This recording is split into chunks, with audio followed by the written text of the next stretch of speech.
Hello, everybody, and welcome to another episode of Schnozzcast. Your host tonight, Bob and Todd. Corey's out, special assignment with his lady friend. So we're going to try to keep this show on the rails. I do want to give him a special shout out for the last minute cable issue that I had. If you need a man for cables, Corey's your guy. All right. Todd Dillon, how are you? What's up? Sir, it's good to hear your voice. What the fuck are you wearing? Dude, it was fair day again, man. You know what I do on fair day? I get down with the peeps, you know? Okay. I went down to the Monroe Fair. Yeah. Me and Mary, you know, elbowing it up with the common folk. So when I go down with the common folk, dude, I get jiggy with it, you know? I missed the jiggyness. Did you record any of this jiggyness for posterity? Dude, I never ever think to do it. Although, I have to be, Monroe, Washington is not a spot where I blend in very well. So I'm a little bit leery about recording things.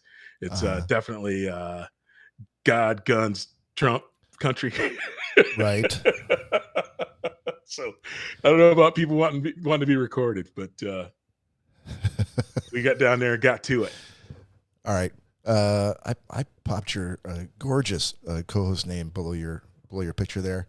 So let's do a little housekeeping real quick. If you're new to the show, thank you for joining. If you want to go back and listen to or watch any previous episodes we've got a bunch of them. You can find us out there on the streaming services anywhere where you can get a podcast. You can also email us at schnozzcast@gmail.com. We'll put that right up on the screen. Perfect. For any of your questions that you want us to answer or your requests for relationship advice from Dr. Ruth, she will provide. Candy cane, I guess specifically I'm talking to you, but haven't heard from you in a while. You can also catch us out on YouTube. That is the streaming service that, for our video anyway, that is where we're going to be going exclusively. Up until now, we've been doing Facebook and YouTube. We're also, putting stuff out on Instagram and Twitch and TikTok. But Grindr. OnlyFans. JDate. However, I think what we've decided as a group is that YouTube is where we are gonna, we're gonna make our hay. So while the sun shines, go out to YouTube to our channel. You can just search for Schnozzcast. You'll find us. Give us a like and definitely subscribe, and you'll get a notification from YouTube when we go live. And Bob will send you $10. I will send. If I happen to, I'll make this promise. If I happen to run across $10 in the street, that would have been found money, right? If found money is podcast fan money, right? In my book, it is. So it is. I'll keep a special jar for found money, and we could put a tally on the screen. Should I run over these now? Should I count change? If I go, hey, there's a quarter in the street. Absolutely. You send out all found money. Send it out. That's fair. How are we going to send this out to the people? Hey, just give us your address, name, address, social security number, social security, mom's maiden name, and we will get that money to you. We might need to do a Schnozzcast Venmo account. Yeah. Where we can send and receive money. Yes. I think that'd be fair. Hey, I have a question though for you, Bob. Well, I think you should ask it.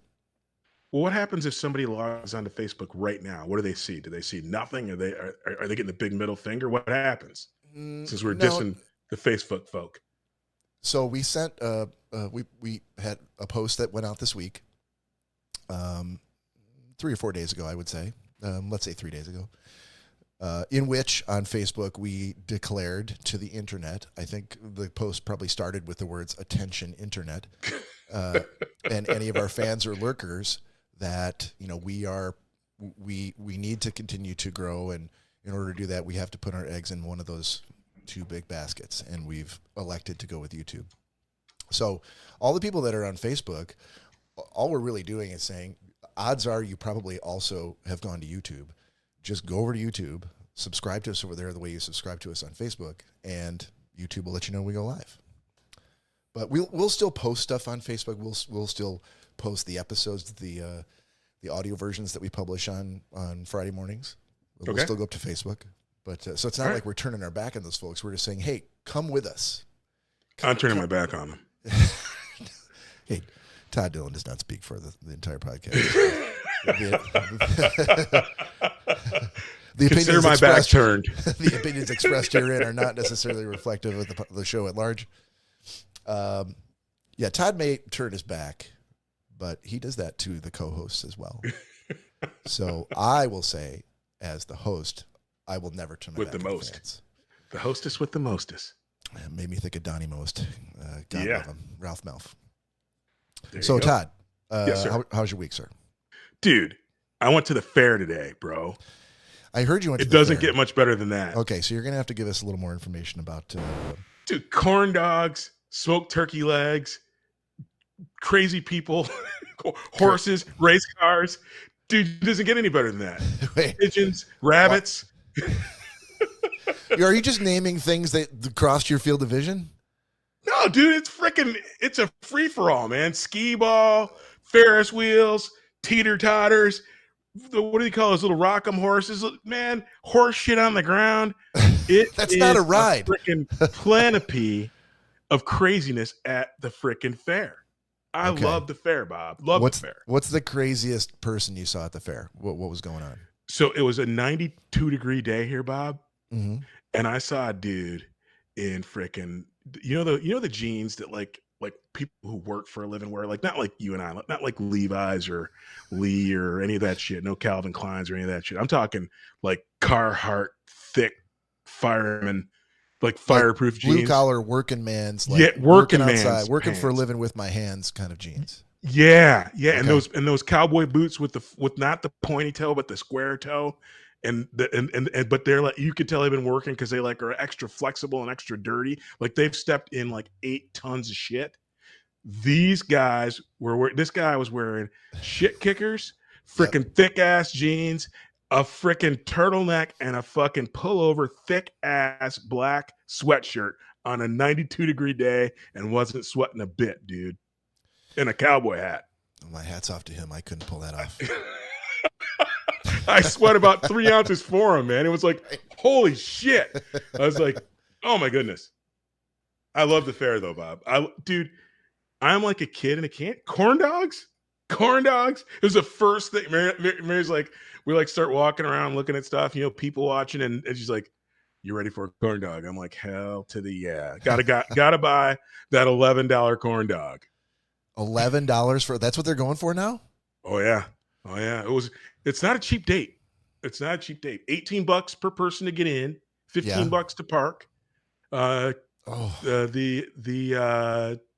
foot long corn dogs, $11. I got a turkey leg for $15. Mary got a Mexican corn for $8. Yeah. So you're in for $100 before you even seen any crazy people walking around like the Carhartt guy. Oh no, sir. I mean, you walk through the gate, you got Pino ponies, you got all kind of other 4-legged animals, alpacas and llamas. Dude, you got little people, you got all manner of freaking dude, it is a spectacle, panoply of humans. It is, if you can't tell, Bob, I'm giddy. I love Fair Day. Oh, I thought you said Faraday, like the Faraday cage. Love that too. Faraday cages like those. Okay. All right. Hold. Okay. Yeah. Let's finish this up first. So I don't think I've ever seen anybody wearing Carhartt overalls and cowboy boots. Generally, they're work boots. They're like Timberland work boots, or they're Red Wing, or maybe I'm going like too highbrow for. No, these are like their cowboy boot style, but they, instead of having that pointy toe for you're going for that dancing night, they're the working man's boot. Even the ladies are wearing them, man. They look, again, they're like worn, but they're thick. But again, ladies wearing them is a different thing. I've seen a guy in jeans wearing cowboy boots, like square toe cowboy boots or pointy toe cowboy boots. It doesn't really matter. But Carhartt overalls and cowboy boots I don't think I've ever seen. Oh yeah. Is it a West Coast thing, you think? I don't know. I'll have to go to the fair back in Michigan when I'm back in town. Are you doing Fair Day again tomorrow? I'm not doing it tomorrow. So this was the Monroe, the city of Monroe's fair. Mm-hmm. We'll do the Washington State Fair a little bit later later on in September. Right. Dude, you know, like I said, I'm a man of the people at the end of the summer. Well, we need that kind of man on the street. I would put this to you, sir. The next fair that you go to, I need you to get your phone out. Yeah. And turn the camera around so it's on you. And then as you're walking around, I want you to comment on the thing. Just comment on the craziness. If you get a chance to like pull the Carhartt guy in there and explain, hey, we're on an international podcast. You know, really like talk it up. Just talk it up. Yeah, I got you. And say, hey, I just had a couple of questions for you. Would you like to sit in with me? You know, for this sort of unofficial interview. And then just chat the guy up. You are very, very personable. I totally can see you doing that. Yeah, the man on the street thing is right.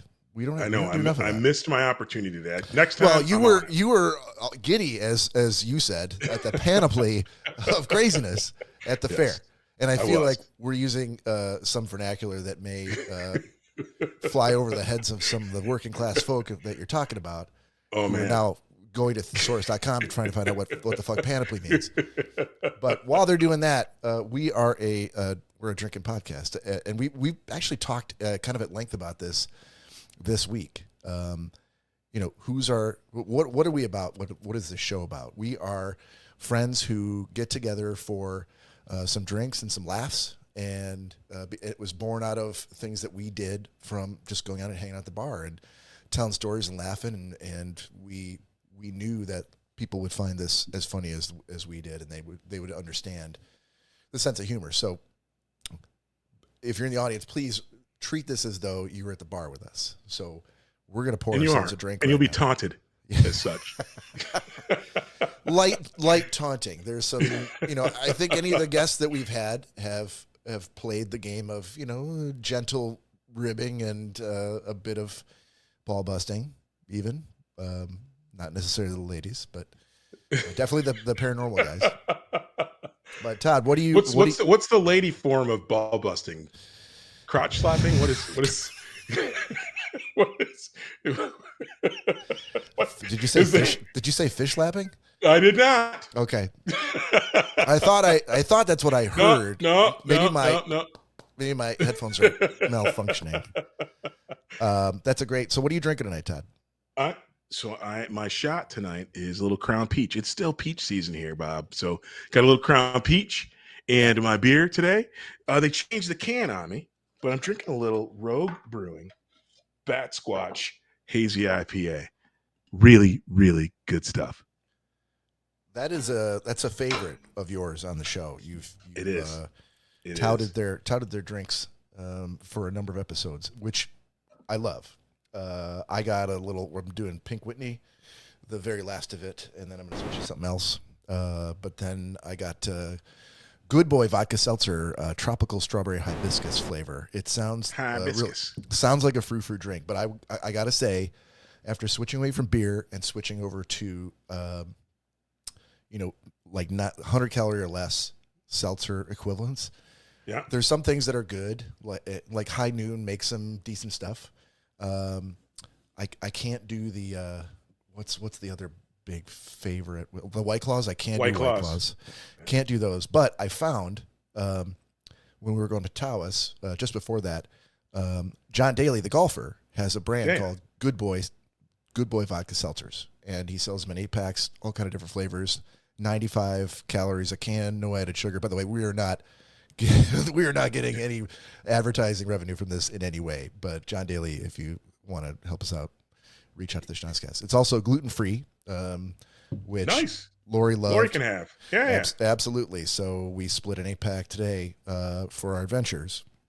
So I definitely, I'm like finding this, like it's not everywhere, but whenever I see it, I'm like, I got to grab some.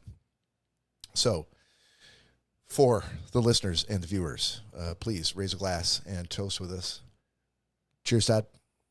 Salute.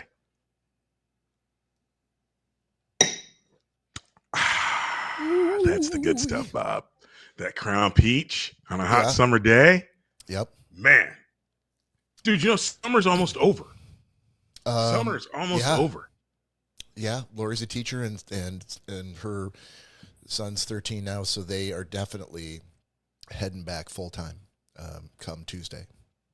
So as the last weekend before they go back to school, we decided that we wanted to do something, and Griffin, her son, really wanted to go kayaking because he'd only been one other time this summer, and it wasn't really great, just because of the river that we chose. We'd never done it before, and it kind of sucked. So we went over to Ann Arbor today, and we did a different segment of the river that we'd done previously. But it was very nice. It was the closest that I have seen to a river that looks like the Huron when we would go up to Taos and do the river there. Yeah. So gorgeous river. Not as many places to pull off and set up a chair and have a shot and eat your lunch.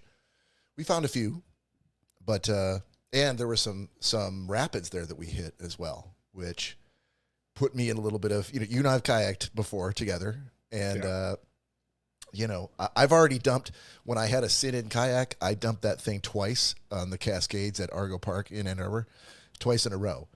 Cause my fat ass is sitting in this thing. And as soon as I went down the last set of rapids, which is the worst, my whole boat filled with water and I immediately went over, and then it happened twice.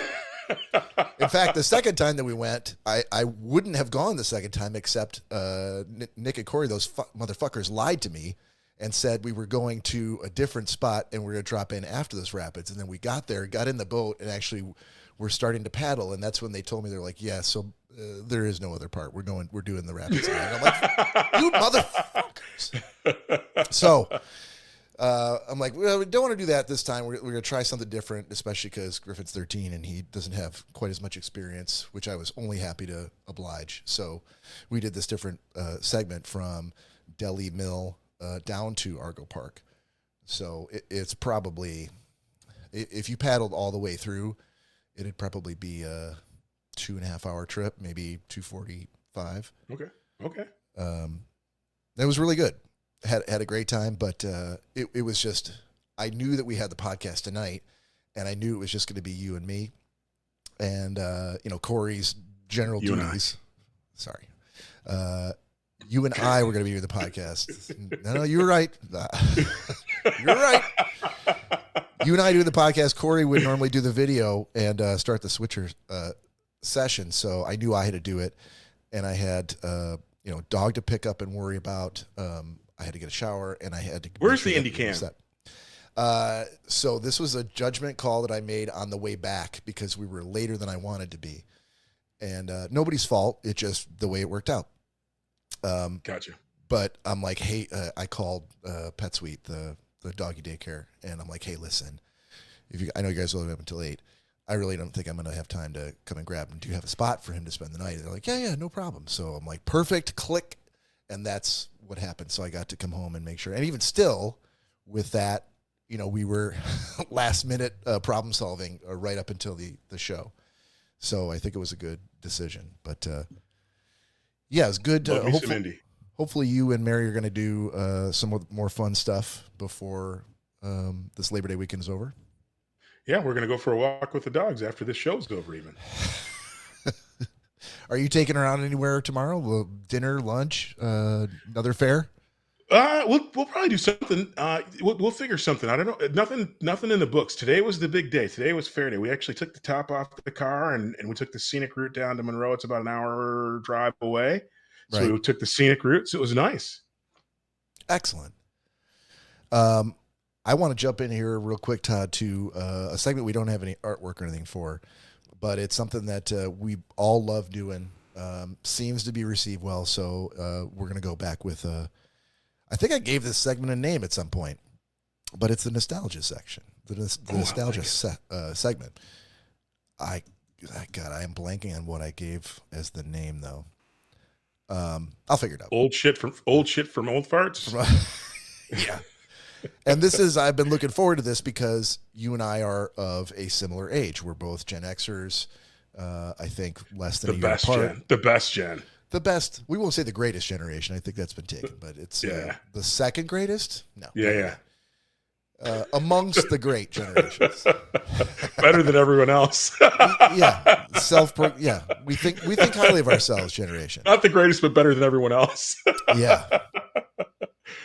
Yeah. So some of the nostalgia we wanted to talk about today really had to do with what Todd and I have going on in things that we did as a kid. And so I'm going by, Todd, your list here. Okay. Which I don't have to do. You can derive this section if you want. I don't have it. So I sent that off, and I totally, you forgot all about it. I am looking right at it. So sweet. So let's start off. Let's start off with TV shows. Okay. So when you were a kid, and this was to be fair, when you were a kid, this is probably hit the button. God damn it! I knew you were going to say that.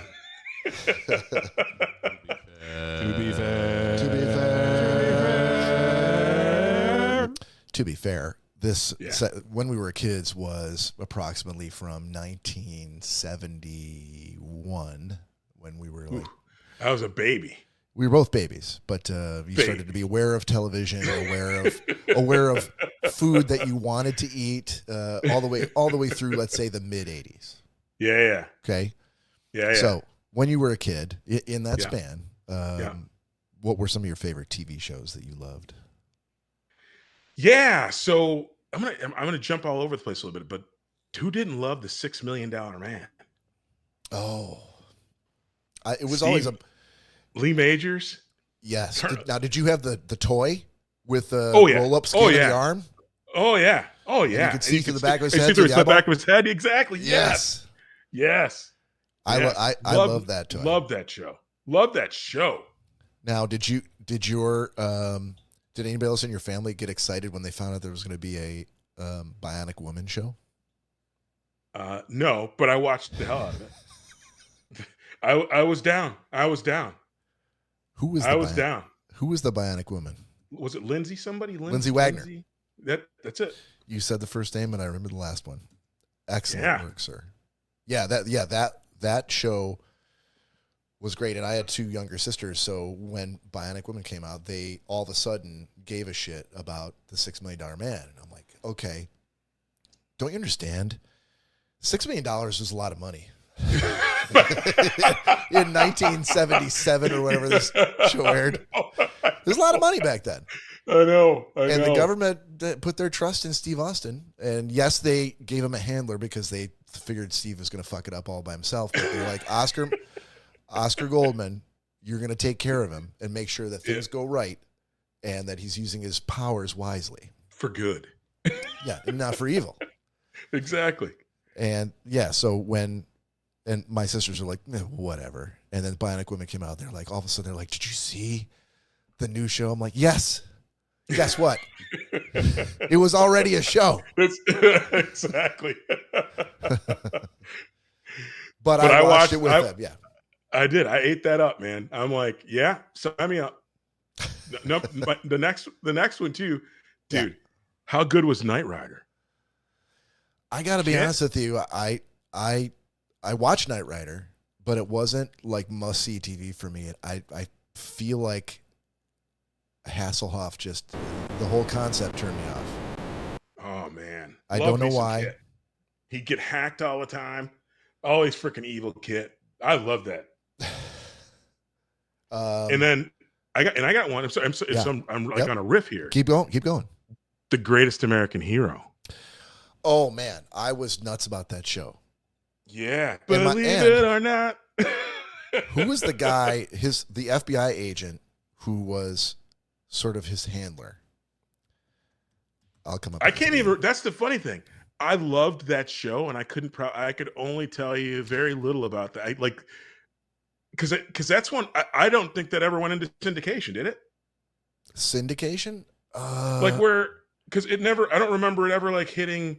After it was done, they were done recording. I don't remember it ever going like being on again. Because you can still find Knight Rider if you look around for it and stuff like that. Dukes of Hazzard. You may be right. I don't know that they did or not. The guy who played Bill Maxwell, his handler or his FBI contact was Robert Culp. And that was the thing that got my dad and I actually watching the same show, because Robert Culp is an old school movie star who starred in a bunch of Westerns. And he was in I Spy with Bill Cosby. So, I got to look up Robert right now. But my dad knew who he was, and he's like, oh, this show might not be bad. And he was very a very smart ass, and he had a great part. Oh, yeah. So there weren't too many. He died. Yes, he did. He did die. Like 14 years ago. Yeah. He was in a ton of stuff. He was in Columbo. Yes. Yeah, this guy was in everything. And so my dad knew him very well. Although I did not know this guy was 6'2". 6'2". Learn something every day. Yeah. But speaking of that, Connie Selica, who played his girlfriend on the show, she was a teacher. Do you remember her? She had dark hair. Ooh, she's a looker, my friend. Look her up. Let me take a look. I'm looking. Yeah. Oh, yeah. Yeah. Yeah, she was on a par with Charlie's Angels, that kind of stuff. Yeah. What else you got? What else were some of your favorites? So Dukes of Hazzard. I already alluded to the Dukes of Hazzard. That was a must. That was a must. Yeah. I didn't appreciate it at the time, but it grew on me. Oh, hold on, because I think that's another question that you had, and I don't want you to ruin it. Okay. But yeah, the TV that you hated when you were a kid that you like or love now. Yeah, okay. Then I won't go there. So if you've already got one like that, I assume that was maybe what prompted you. Yeah, that's where I was going to go. Right. I think. I mean, Happy Days. Happy Days, Laverne and Shirley. Yeah. Yeah, those were like must watch I think I watched it even after Fonzie literally jumped the shark. Because I remember there was some like jump the shark type season episode where Tom Hanks was a guy who was threatening to kick his ass, which is crazy to think about now, knowing Tom Hanks is Tom Hanks and who he is. But did he pee in that episode? No, I don't think so. But we've talked about this before. We've talked about the predilection for Tom Hanks to urinate in his films, much the same way that Brad Pitt likes to eat in his movies.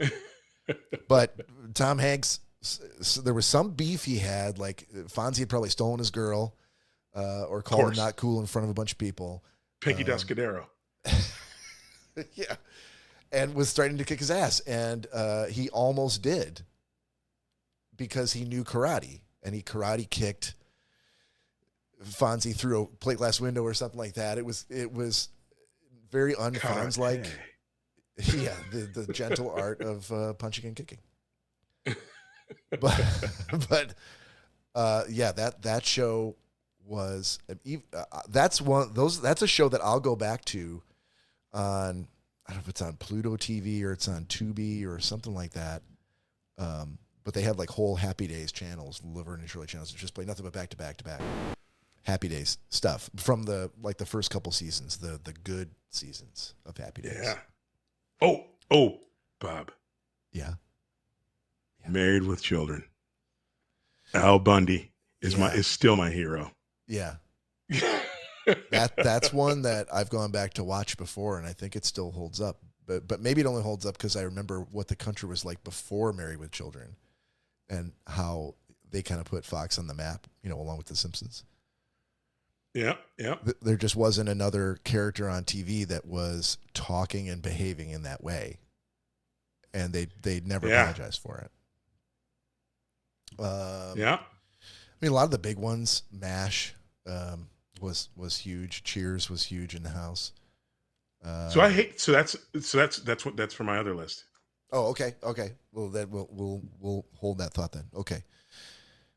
Let's do it now since we're on TV. TV that you hated when you were a kid that you like or love now.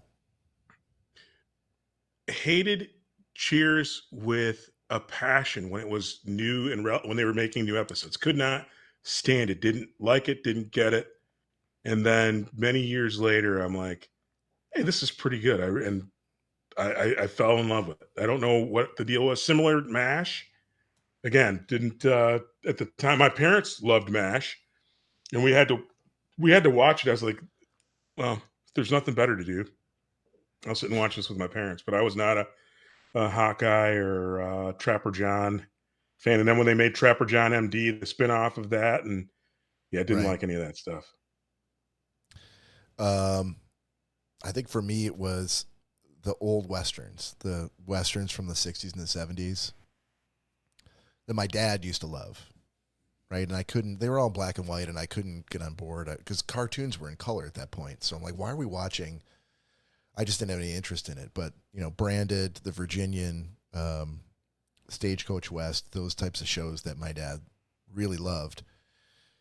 Later on in life, once I was in my 40s, and then certainly for sure after my dad passed, those are the shows that I go back to now, and I'll just put them on and just watch it, and it's loaded with nostalgia and good feeling, and but I hated them when I was a kid. I didn't want to have anything to do with it.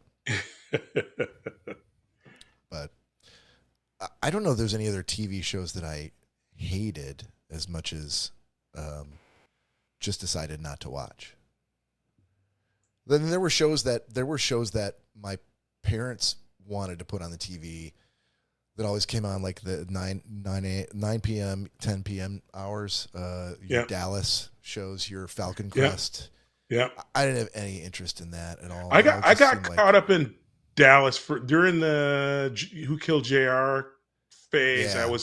I got caught up in that a little bit. I think the show that I again, and another show I don't think that ever went into syndication, but I would definitely watch it now, is the show 30 something. That show as a kid made no sense to me. Yeah. Right.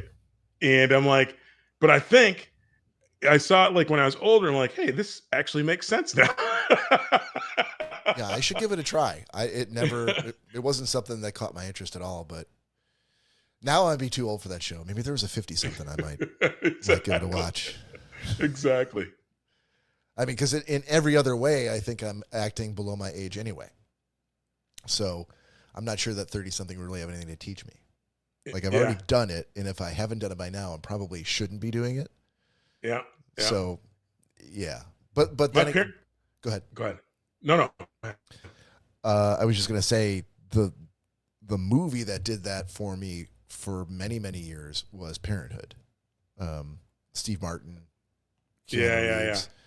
It was a movie that at every different stage of my life gave me something new and taught me something different. Things that I got some of it. It was just generally funny, but then it became meaningful as you hit your late 20s, as you hit your 30s, kids, in-laws, siblings who are growing up, people in your life who have trials and tribulations, challenges that you're helping them to get past. Parents, grandparents getting older, family drama, stuff like that. It had something to teach me at every different age I can think of. So that's awesome. That's awesome. Are you chugging from that Crown Peach? What are you doing? No, I'm drinking my beer. All right. Well, now I'm thinking about Crown Peach. So go ahead and pour yourself one. All right. I am pivoting, sir, from the last of the Pink Whitney that I just finished to this glorious bottle of Ballatin Caramel Turtle 60 proof whiskey. That sounds gross to me. Yeah, you're not the only one. I think I like it, but I've been told by other people, like, hey, why don't you take that home with you? You don't need to leave that. There's no one's gonna touch that. I'm like, you sure I could just maybe next week you're gonna? No, go ahead, take it. Hey, that Connie Selleck married to John Tesh. Oh, they've been married for probably quite a long time, right? Yeah, they got married in 92. I wonder what John Tesh is doing these days. Don't know. She's 69 years old now. I think I think John Tesh is probably doing okay Yeah. financially, given all the albums he put out. And wasn't he like a correspondent on Entertainment Tonight with Mary Hart for a long time? I think so. Yeah, that dude probably, unless he had a serious drug habit, he probably invested his money wisely and is doing A-okay. I'm sure he's good. Yeah. And the fact that he and Connie Sellecker are still married should indicate that that is exactly what happened. Otherwise, she'd have left his ass years ago. And he's a motivational speaker now. He's a coach. He's a professional coach. I'm going to sign up for that. I mean, he's got a lot of, at least to the public eye, a lot of wins, right? A lot of long record of doing the right thing. A lot of longevity in Hollywood, which is really difficult to do. Yeah. Unleash the power and purpose within you. Radio show. I'm going to say that, that name could have been a little better. That seems very vague to me. Why is it that so many self-help seminars and self-help gurus use, it's almost like they took a big bag of cutout words in the newspaper that were all like a couple of verbs, a couple of adjectives, and they just shook it up and they just took it out and they're like, unleash the power within. What? First of all, it doesn't make me go like, oh, I've got power in me and I don't know how to get it out. There's nothing about it that draws me in, but I feel like every time they put out a book or a special, they're going to use something like that is very, very vanilla. And it's got to be easy to understand, Bob. Intentionally vague. No, but there's nothing to understand. You don't know what they're going to talk about until you go in. And maybe that's the point. They're getting all the people that are like, I wonder what it is that John Tesh is going to talk about. Power within. Yeah. He's going to unleash. Does he mean his power or my power? Am I unleashing my power? How is he going to unleash my power? Interesting. He's going to help you. How much are tickets? Your power. Exactly. Where is this at? Madison Square Garden. $130 a ticket. That's a racket, sir. At least. That is a racket. All right. To your health. Right, I got my shot ready. Here we go. Cheers. To yours. Cilantro. That's the those good people stuff. Are crazy. It's caramel turtle whiskey. Who the fuck doesn't like the taste of caramel turtle candy? Communists. That's who. I said it. Communists. All right. Getting back, getting back to your list here, sir. Yeah. You had a number of different top fives, which I think it's gonna take us a little bit to get through. But we don't have to go through them all. Those are just the suggestions. But there's a couple. There's a couple that were really good suggestions. So I'm gonna make you start with them because you came up with this list, and you probably don't need as long to think of them as I might. And so I'm gonna use that extra time selfishly, and we're gonna say. And I'm gonna try and keep it to like 3 to 5. I don't want to. That's fair. That's fair. Yeah. Okay. Your top meals as a kid that were not fast food. Yeah. So I loved those. I can't remember if they were the Swanson or the Banquet, but the chicken pot pies was like one of my all time. Like when my mom rolled that out for dinner, for her, it was like a shortcut, right? Just turn the oven on to 425 and bake that thing till it was molten lava. Everything that had to go in the oven in the microwave would come out as molten lava because it was always encased in tinfoil and it would just soak that heat up. And they didn't want anybody to get sick, so they're always like, put it in the microwave on high for 17 minutes. And you did because you're like, well, that's what the directions say. Well, I'm tipping my age because I'm talking pre-microwave. The ones, the tinfoil ones, man. Put it over your caveman campfire for 17 minutes. No, putting them in your oven, man. Putting those and TV dinners in the tinfoil. The fried chicken TV dinner with the apple pie. That was the Hungry Man. That's like number 2 or number 3 on my list. and then Corey's fish sticks. We all ate the fish sticks, but there are some things that I ate when I was a kid that I was totally fine with the idea of never eating those again by choice. So okay. I think you named a few of them. You've definitely given this some thought. So I got to come back strong here. Well, hold on, because I'll tell Yeah. you what I think I shared with you. I was on a just a wild thing. I was in the store the other day, and I wasn't quite hungry shopping because I still haven't Okay. done that yet. But I Yeah, wasn't we quite still got hungry to do shopping. that. Yeah, but I was like, you know, what sounds good. A box of that freaking banquet fried, like Southern fried or spicy fried chicken. And so I like went to the freezer section, and I'm like, they got tenders and wings and all this other bullshit, nuggets. They had all, Yep. and I'm like, they don't have banquet, like the hard frozen whole piece, like a whole, like it was a whole chicken, two breasts, two thighs, two drumsticks, two wings, all frozen rock solid in a box. Yep. Not in a box, not in a bag. I don't think they make it anymore, Bob. And that's when I started thinking, I'm like, wow. And now they got Marie Callender's like designer chicken pot pies. Costco makes a damn good chicken pot pie, but it's like, Trader yeah, Joe's, I'm sure makes like a $19 pot pie that you can get. exactly. But yeah, that's what made me start. That's what made me think of that. I'm like, those frozen ass meals Yeah. were freaking spectacular. And then kind of again, not a meal, but actually cooking popcorn in oil on a pot on the stove or Jiffy Pop.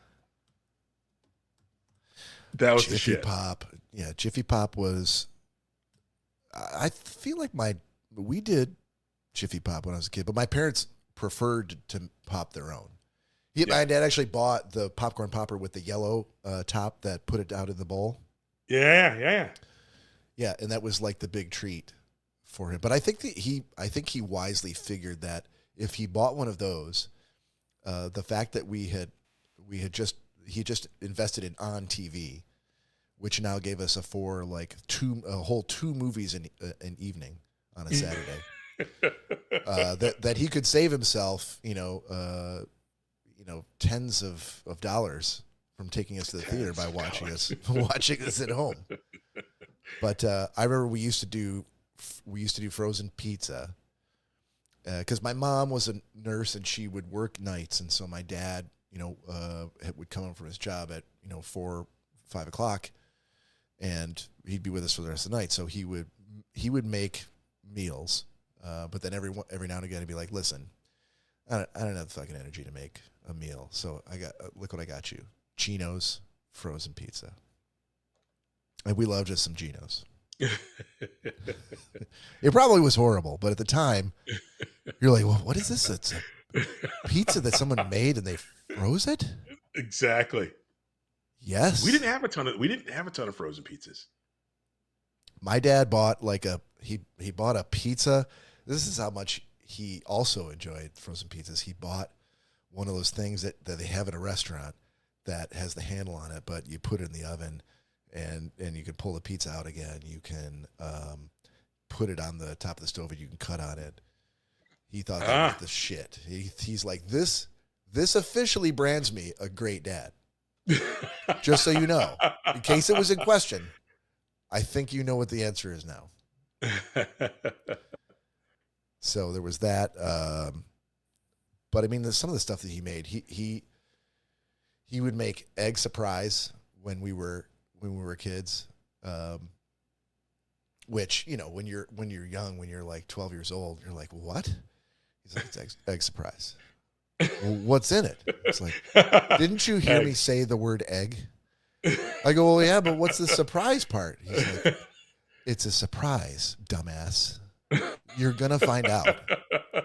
And he would put, he would put cheese in it. He would brown up like half a pound of ground beef and throw it in there. He would put some spices in there because my mom never used spices or never used like Tabasco or any kind of flavor in the food.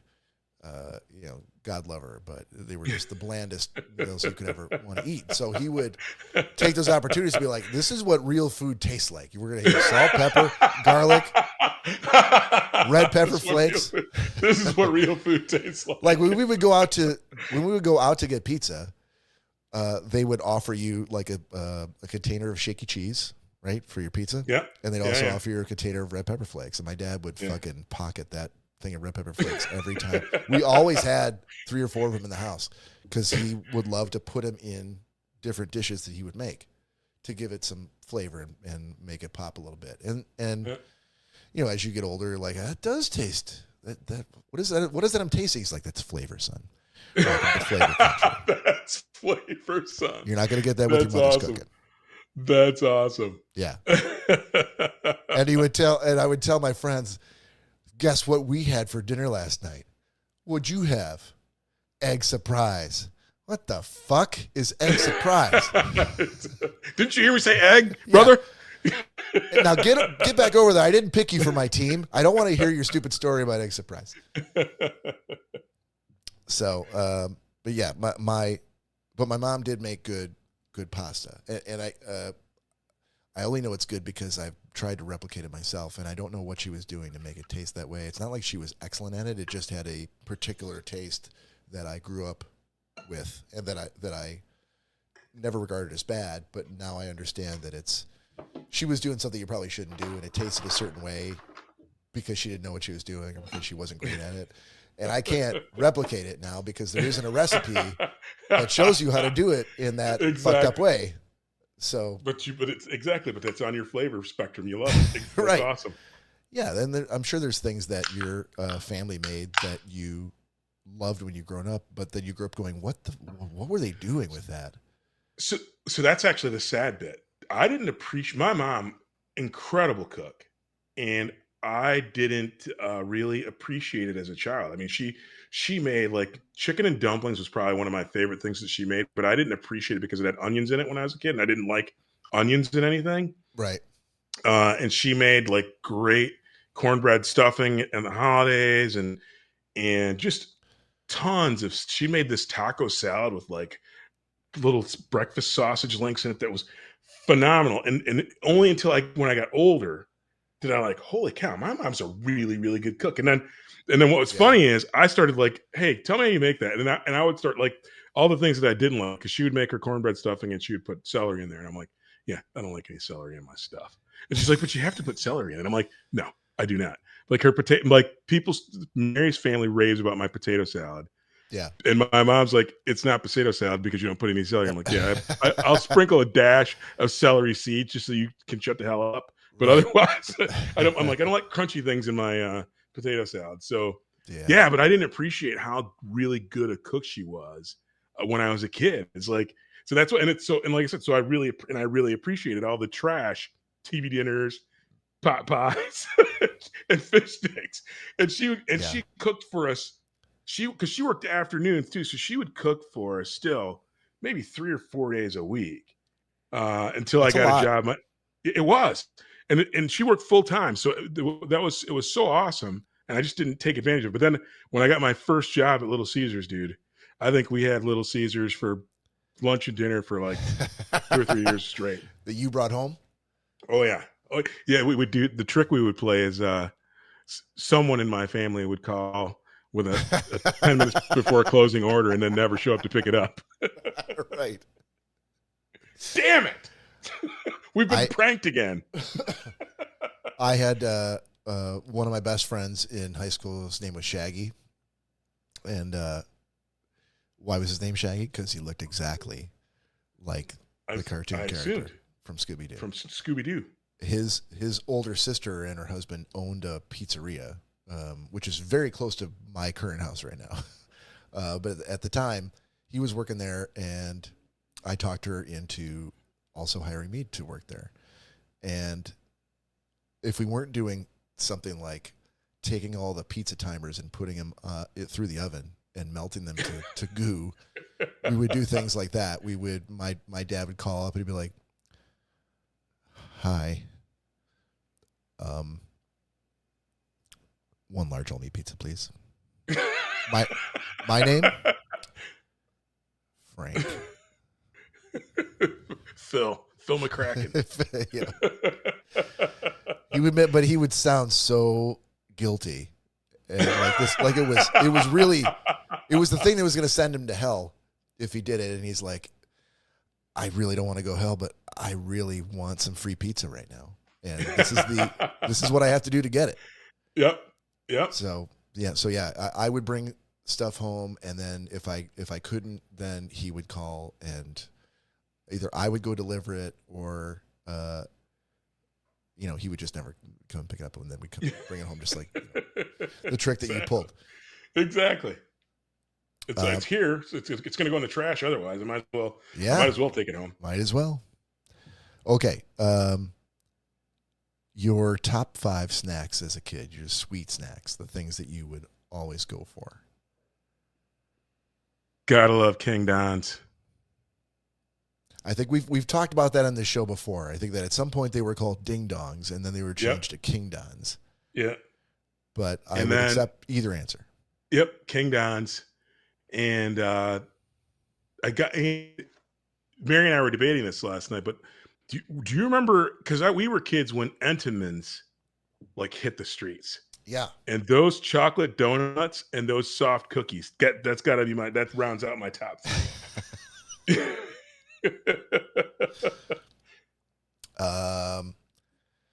I got to go with the Dolly Madison Zingers. Uh-huh. I don't know if it was because I was a huge fan of like the Charlie Brown Christmas specials, but they were always sponsored by Dolly Madison. Yep. And I'm like, what is this Dolly? What, they make candy? What? And you'd see it in the grocery store, but it was always this elusive. I'm like, oh, that's the candy I saw on TV. And so, yeah, it would talk my dad into picking up a couple of those.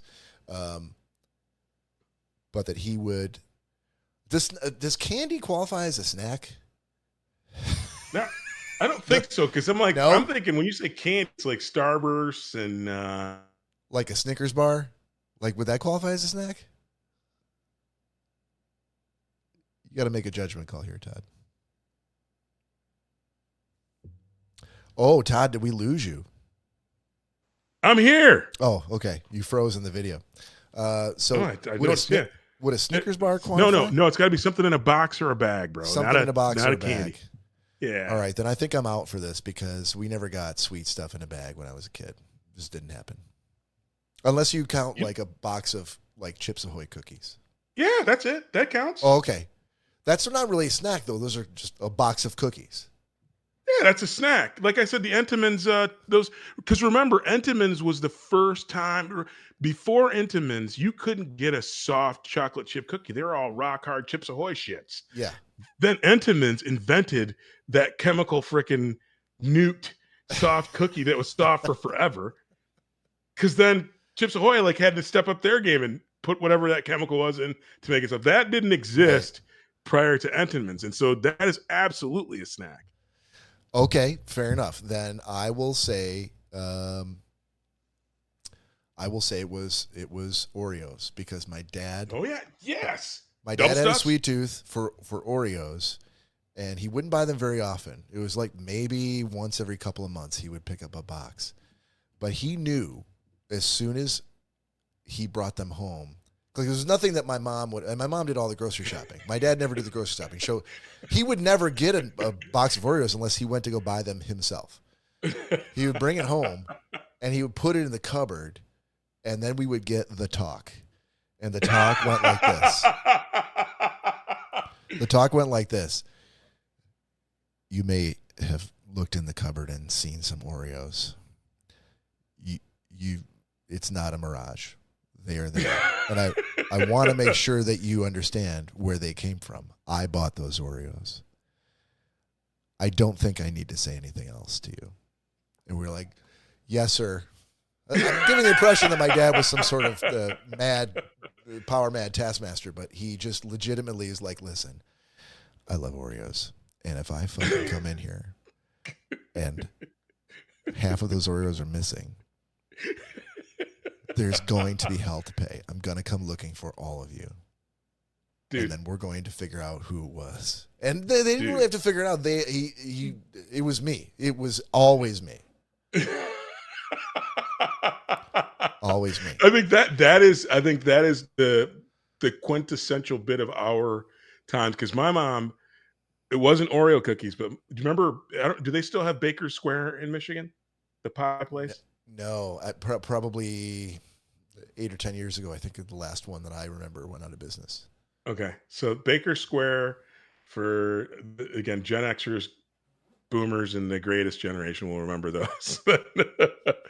But that company made pies, and my mom found the most spectacular pie ever known to man. And in fact, every time I see one still as an adult, I will make a point of buying one because you don't see them very often. But my mom would buy a French silk pie. Don't let anybody tell you it's the same as a chocolate cream pie. It is not. But the French silk pie with the shaved dark chocolate and that whipped cream on top or whatever it was, just Right. and that thick kind of chocolate ganache. Oh my God, what my mom would buy that, and then she would give us the same touch. She's like, I, Charmaine Elaine Boyd, bought this pie. And you will ask me before you take any, and I will inspect the size of the slice that you take. Dude. And when she would be at work, dude, I would get out a knife and try and ever so slightly, dude, chisel off just a millimeter of pie. Dude, but I couldn't help myself. It was so fucking good. Yeah. I would fucking eventually. And I would get busted every single time. I'm going to tell you how bad it was for me. My house is always full of fiber this and oat bran that and fruit, like, and not like apples and bananas. There were those from time to time, but mostly there were things like whatever was on sale or whatever the grocery store was trying to sell and get rid of their stock. So she'd come home with like 17 kiwis, or she'd come home with like a mango and some snozzberries and like the bananas that haven't been ripe for days because she saved I don't know how many pennies to get these particular types of fruits.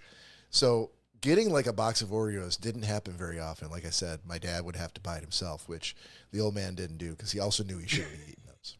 Right. But things were so bad, and if you were a teenage boy with a sweet tooth, I would resort to like my mom would plan on making something. Like she's like, I'm gonna make a pie, or I'm gonna make some sort of like I'm gonna make a batch of cookies, which no one ever got excited about because the cookies were always like you said, rock hard cookies that didn't taste like cookies. There wasn't a whole lot of sweetness to them. They were like big chunks of like granola and shit, and you're like, okay.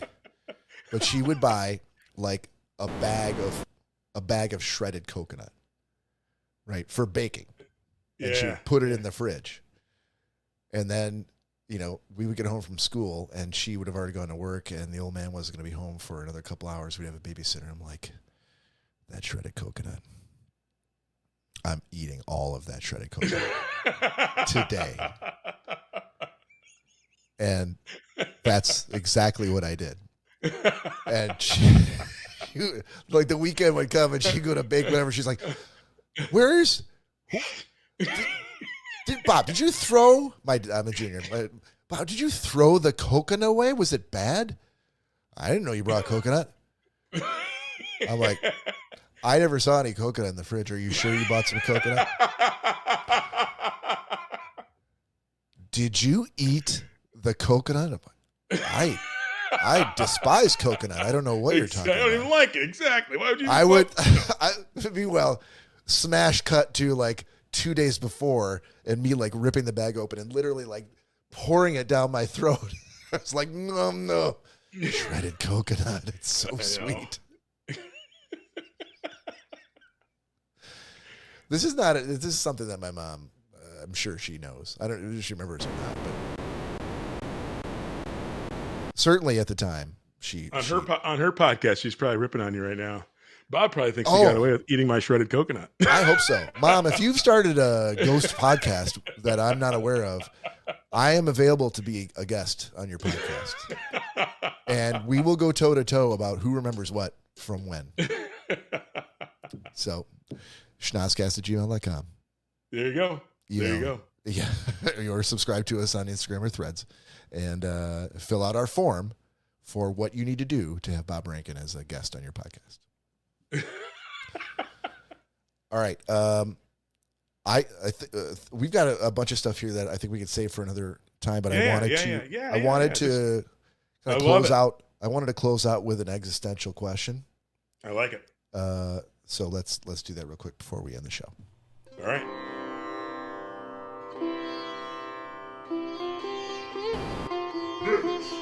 Existential question of the week. Yeah, as you could tell, I did not have time to. That's not the file I sent you. Yeah, I know. Like I said, it's been a busy Friday and Saturday. I got you. All right, so just one question for you today, sir, and then yes, sir. We'll end the show for the folks and send them off to Dreamland or to continue their night of drinking. Which, by the way, should we do one more shot to close the show? We should, and we should. It kind of sucked tonight. I think nobody chimed in with what their favorite snack was on the YouTube. Well, listen, I want to know what that is because everybody's got some kind of messed up, childhood where there's some things that maybe you feel like you've not heard a whole lot of other people say. So we want to hear what you have to say. So send us to schnozzcast@gmail.com, or you know what, go to YouTube, or go to subscribe to Schnozzcast on Instagram or on Threads, and send us a message. Yeah, Gina just popped on. What's funny? Gina just popped on, yeah. And it's probably because she's like, "Oh, those fuckers always start late anyway." Yeah, that's fine. I mean, I'm glad she's showing. Better late than never. Yeah. Hey, Gina.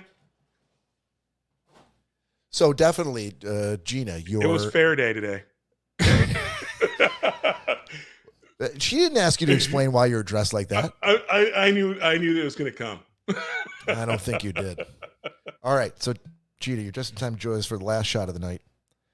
So go ahead and pour yourself something, even if it's a, some Bailey's Irish liqueur, Frangelico, as the ladies say. I like and that. Join us.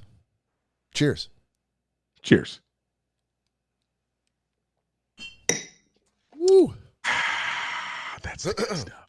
Okay. Here's the existential question. I'm ready. It concerns dating.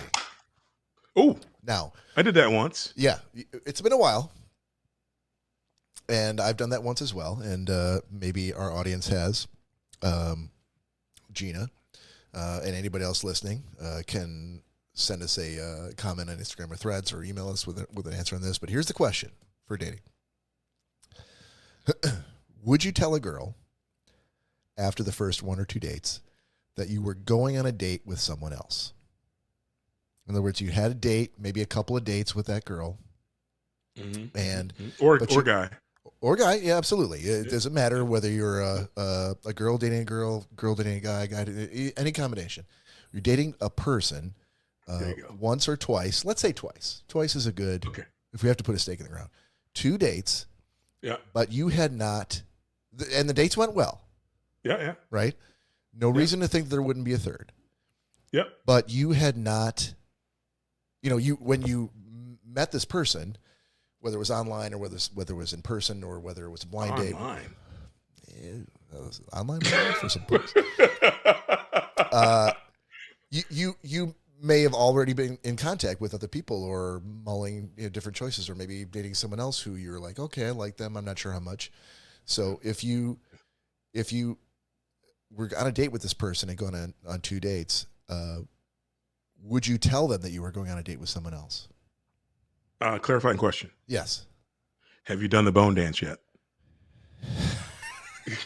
That's who are you asking this question to? The imaginary person at the nexus of this existential question? I'm asking you, the existential question asker. Have I done in the 2 dates? Have we done the bone dance or not? Yeah, I'm going to say no. Oh. You may have gotten to first base, but that is as far as you've gotten. Well, then, of course not. Okay. The logic and line of conclusion, please. Wait. Hold on a second. Yeah. Let me read. You're rethinking this? Did it just strike you that you guys haven't slept together? No. I go on a date. Yeah. Two dates. Two dates. Two good no dates. Bone dance. No bone dance. But no bone dance. We just first base. Little kissy, pecky. Yes. Hand down the pants or no? No, first base, dude. What is your definition of first base? Well. Are you talking about hand down your own pants or hand down her pants? I mean, you can do whatever you like, I suppose. But no, first base is generally considered, just smoochy. Yeah. Hand under the bra. I don't think that's considered first base, but I would give it to you. Hand under the bra, I would give to you. I'm sure Gina or any other females might disagree with me and say that's definitely more than first base. But for the sake of argument, I'll say okay, not down the pants, but under the shirt, in the shirt. In the shirt, over the bra, not under the bra. Okay. Under the bra, you're definitely going to second base. Okay. In the shirt, over the bra. Yeah, I'm telling her. Yeah, I got another date. That's an incentive. You are telling her. Okay. So are you telling her because you like her enough to be honest with her? And to know she needs to get with the program. I mean, we've been on 2 dates. I done sprung for 2 meals. Oh, so you're using this as, hold on. Okay. Now I'm picking up what you're throwing out. You're using this as motivation and incentive to pick up the pace to get to home plate a little quicker. Well, I didn't say the whole plate, but I'm saying you're telling me that I threw 2 burgers down your throat and I'm still over the bra? You romantic son of a bitch. I knew I was asking the right person. This is not a question that Corey would have answered. He's married. He's newly married. Lots of, face to save. A lot of dancing around to do, politeness and blah, blah, blah. Todd Dillon doesn't give a shit about any of that. This is exactly the audience that I needed. I'm like, it feels like, I mean, if things are on the right trajectory, you aren't going to be mentioning that to anybody. But if things are moving a little bit slow, like you said, I'm still freaking tapping underwire. It feels like I need to let you know that I got other options. Well, what you're really letting her know is that you're taking advantage of those other options, and that you're not the only fish in the sea at the moment. You're in the running, but exactly. I haven't chosen a running. Put a ring on it. That analogy doesn't really apply here, but okay. There's no wrong answer to this question. I think it's a different, if I'm looking at some comments by Gina. She said, I was making it a bit too complicated. Yeah. Well, I don't think you're making it more complicated. You're just going into an incredibly small amount of detail for the answer. We are casually dating. I don't have to tell you every move I make. I don't have to tell you shit. If you're casually dating a couple of times, I don't have to tell that person my every move. That is absolutely true. But that's really, the question is, would you tell them? Do you tell them that you're going on a date with someone? You don't have to. Yeah, exactly. You don't have to. The answer is no, I wouldn't tell them that. Then that's an answer. There's no wrong answer to this question. It depends. It probably does depend on the situation and how you feel about this person you've been on 2 dates with and how you feel that they might feel. If you know how they feel, then you're making an educated decision, right? But a lot of times you don't know, and you might get the kiss at the end of the second date, just like you got the end of the first date, but maybe there's more you want to know about this person before you decide whether or not you want to be exclusive. Yeah, and where did you take them on a second date? What's that? And where'd you take them on a second date? I mean, if you went to Chi-Chi's twice, I mean... Well, now, first of all, why would you take him to Chi-Chi's? And secondly, why would you take him to Chi-Chi's a second time? That's your second date move? Like, hey, you love those enchiladas at Chi-Chi's. No, it's that fried ice cream. Guess where we're going. It's that fried ice cream, bro. Fried ice cream. You told me that you liked it. Of course I'm taking you here. You look disappointed, and I don't understand why. I think you see some Red Lobster. Get some of that Cheddar Bay biscuits. When we were walking out last time, and I said, "Did you enjoy the meal?" and you said yes, I took that to mean that you would love to eat here again as many times as we can. And maybe that's my fault for not clarifying that with you, but Exactly. I would like to have another margarita. Because it seems, because the scenario works out. If you took her to the Olive Garden and you kind of pre-ordered just the salad and endless breadsticks, then it feels like you're you're setting yourself up for failure. All I saw from Gina here is no, no, and no. And I'm not really sure which part she's saying no to because we talked about a couple of things. I'm just going to assume that, what did you buy me a margarita, though? Of course I bought you a margarita. Just because I took you to Chi-Chi's twice does not mean that I will not buy you a margarita. But not the top shelf one. Not that 1800, no. Well, hold on. If it's going really good, I might do You just said over the bra. Yeah, bro. But this is the second date. We're still on the second date. We haven't ended the second date yet. I don't know that I'm getting over the bra. I'm still purchasing margaritas in this bar for the second date. So I guess that begs another question then. Would you consider like the place that you took the person for the second date to be pretty important? Like, let's say the first date went well and you went with either you asked her where she'd like to go or she mentioned something at her favorite restaurant and you're like, okay, that's where I'm taking you. Or you went with your go-to first date move. If it goes well, I assume that the choice that you make for a restaurant that you're taking her or him to for a second date will really kind of make or break, right? Yeah, like it's more important. If she loved Chi-Chi's, then you take her to El Nibble Nook on the second date. Gina said, be a little more creative than Olive Garden. Come on now. Now, so at the risk of me having to find this on the goddamn mixer and again. You take her to Carrabba's. You take her to Carrabba's on the second date. They got a helicopter carbonara. These are examples, Gina. To be fair.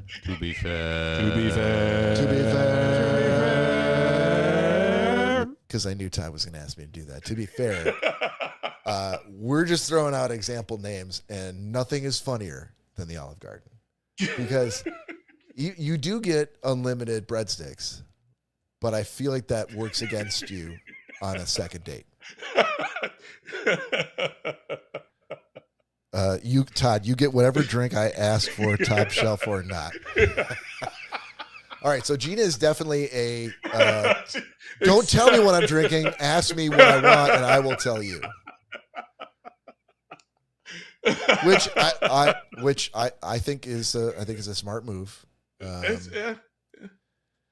Yeah, especially if it's the first or second date, like you don't want to. I mean, maybe in the 50s, like men would order for the ladies. Like she'll have a Manhattan. I don't know that happens in 2024. Exactly. She'll have that $1 margarita special. It's on happy hour special. Better yet, Jesus, I'll have the blue or green. Hold on, baby. Here's what she'll have. What are your specials for the night? Okay, so let's close that out with Bob. You didn't answer the question yourself, bro.